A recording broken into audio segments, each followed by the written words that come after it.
We read in Acts chapter 17, verse 31, because he has appointed a day on which he will judge the world in righteousness by the man whom he has ordained.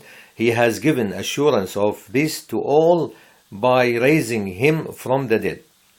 And when they heard of the resurrection of the dead, some mocked, while others said, "We will hear you again on this matter." So some people mocked him, some they said, "We will hear you again," like they're not interested in resurrection,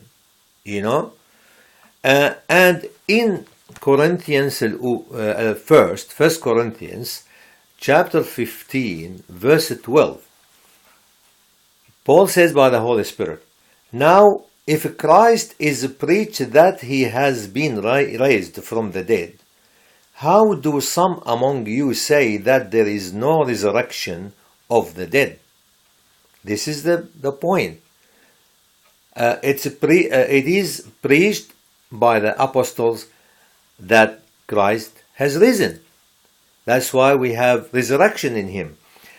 In verse 13, "But if there is no resurrection of the dead, then Christ is not risen."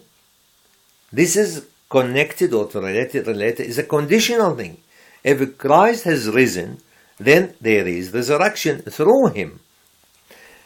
And in verse 14, "And if Christ is not risen, then our preaching in vain, and your faith is also vain.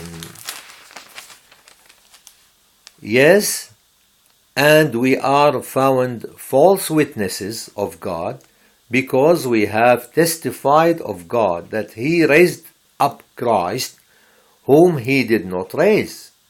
He did not raise up, if in fact the dead do not rise."